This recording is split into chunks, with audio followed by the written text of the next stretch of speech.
Di balik gemerlap istana Mesir kuno, tersimpan sebuah kisah luar biasa. Kisah tentang seorang wanita yang hidup di tengah kekuasaan dan kemewahan, namun memilih jalan iman dan kesetiaan kepada Tuhan. Dia bukan wanita biasa, dia adalah Asiyah, istri Firaun. Seorang wanita tangguh yang dijanjikan surga oleh Allah Subhanahu wa Ta'ala. Bayangkan, berada di sisi penguasa paling zalim di muka bumi, namun tetap teguh pada keyakinan. Bisakah kita setegar itu? Kisah ini tidak hanya menyentuh hati, tapi juga menggugah iman. Asiyah bukan hanya simbol kelembutan, tapi juga simbol keteguhan. Ia adalah teladan abadi bagi wanita-wanita beriman di sepanjang zaman. Ia hidup di istana megah, namun hatinya selalu terikat pada Tuhan. Dalam sunyi, dalam doa, ia memohon surga, dan Allah mengabulkannya. Sebelum kita lanjut lebih dalam, jangan lupa untuk tekan tombol subscribe, aktifkan lonceng notifikasi, dan like jika kamu merasa konten seperti ini membawa manfaat. Dukunganmu sangat berarti untuk terus menghadirkan kisah-kisah inspiratif dari tokoh-tokoh luar biasa dalam sejarah Islam. Mari kita mulai kisahnya. Asiyah binti Muzahim.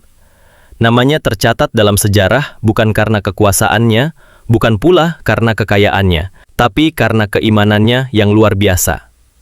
Ia adalah istri dari Firaun, seorang penguasa Mesir yang dikenal sebagai salah satu tiran paling kejam dalam sejarah manusia. Firaun mengaku sebagai Tuhan. Kekuasaan telah membutakan hatinya. Ia menindas Bani Israel, membunuh anak-anak lelaki mereka, dan menebar ketakutan di setiap sudut negerinya. Namun di tengah kegelapan itu, cahaya iman justru bersinar dari orang terdekatnya, Asiyah. Ia melihat kezaliman suaminya setiap hari.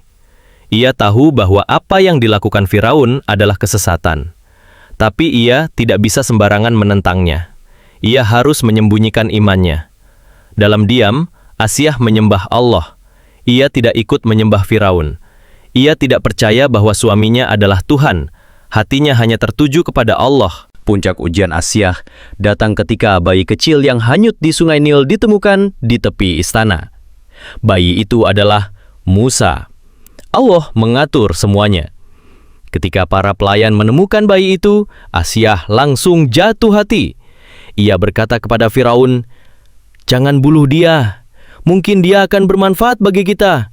Atau kita angkat dia sebagai anak." Firaun setuju.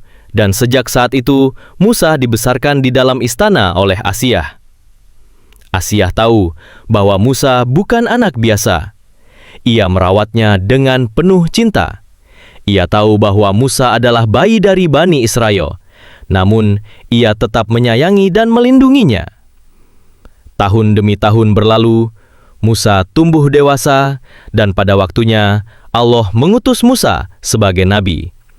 Ia diperintahkan untuk menyeru Firaun agar menyembah Allah dan meninggalkan kesombongannya. Saat itulah konflik besar dimulai. Firaun marah. Ia menganggap Musa sebagai ancaman. Ia menolak ajaran Musa dan justru menantangnya. Tapi Asiyah berbeda. Ia melihat kebenaran dalam dakwah Musa. Ia percaya bahwa Musa adalah utusan Allah. Dan akhirnya, ia mengakui keimanannya secara terbuka. Ia menyatakan bahwa dirinya beriman kepada Tuhan Musa dan Harun. Firaun murka besar, ia merasa dikhianati. Bagaimana mungkin istrinya sendiri mengikuti ajaran yang bertentangan dengan kepercayaannya? Maka dimulailah penderitaan Asiyah. Firaun memerintahkan agar ia disiksa dengan kejam. Ia diikat, dipukul, dibiarkan di bawah terik matahari tanpa perlindungan. Tapi Asiyah tidak bergeming. Tubuhnya lemah, namun imannya lebih kuat dari baja. Dalam kondisi teraniaya itu, ia menengadah ke langit. Ia berdoa dengan penuh harap. "Ya Tuhanku, bangunkanlah untukku sebuah rumah di sisimu di surga, dan selamatkanlah aku dari Firaun dan perbuatannya, serta selamatkan aku dari kaum yang zalim." Doa itu diabadikan dalam Al-Quran, Surah At-Tahrim ayat 11. Allah menerima doanya. Allah perlihatkan kepadanya istana surga sebelum ruhnya dicabut. Asiyah wafat dalam kondisi terhormat sebagai syahidah. Ia tidak kalah. Ia menang. Ia menang dalam iman. Bayangkan betapa dahsyatnya keteguhan hatinya. Seorang wanita sendirian menghadapi penguasa kejam, tapi ia tidak menyerah. Ia tidak menukar sorga dengan istana dunia. Ia tidak takut pada manusia. Ia hanya takut kepada Allah. Kisah Asiyah adalah pelajaran besar bagi kita semua, khususnya bagi para wanita. Ia mengajarkan bahwa kemuliaan tidak terletak pada harta, tahta, atau status sosial, tapi pada iman. Ia tidak bisa melawan Firaun dengan kekuatan fisik, tapi ia melawannya dengan kekuatan iman. Ia tidak punya pasukan, tidak punya pengikut, tapi ia punya Allah. Asiyah adalah salah satu dari 4 wanita terbaik sepanjang sejarah, sebagaimana disebutkan dalam hadis Nabi Muhammad SAW.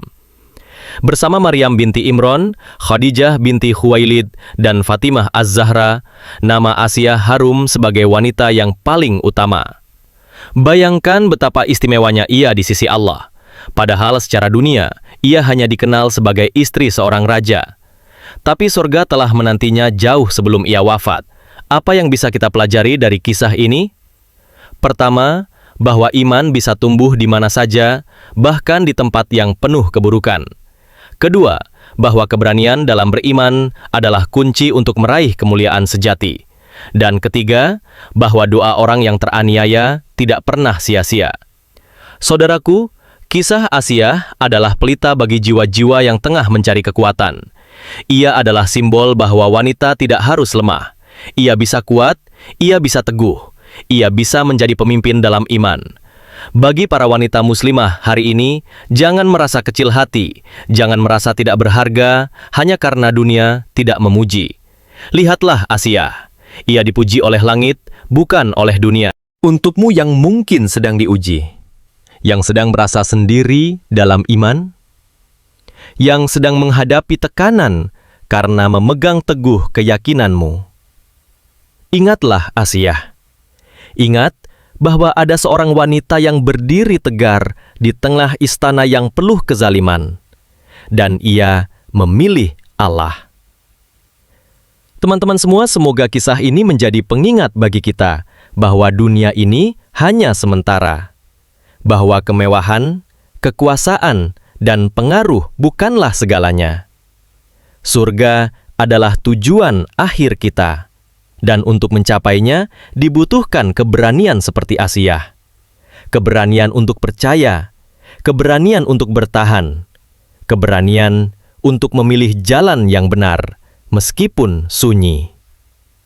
Jika kamu merasa terinspirasi dengan kisah Asiyah, jangan lupa untuk share video ini kepada orang-orang terdekatmu. Mari sebarkan kisah penuh kekuatan ini. Dan tentu saja, jangan lupa subscribe agar kamu tidak ketinggalan kisah-kisah inspiratif lainnya dari sejarah Islam. Klik juga tombol like dan komentar pendapatmu tentang tokoh Asiyah ini. Apakah kamu pernah merasa seperti beliau? Pernah merasa sendiri dalam memegang keyakinan? Akhir kata, semoga kita bisa menjadi hamba-hamba Allah yang teguh seperti Asiyah. Semoga kita diberikan kekuatan untuk menghadapi cobaan hidup. Dan semoga kelak kita bisa bersama Asiyah di surga. Amin ya Rabbal Alamin. Sampai jumpa di kisah selanjutnya. Wassalamualaikum warahmatullahi wabarakatuh.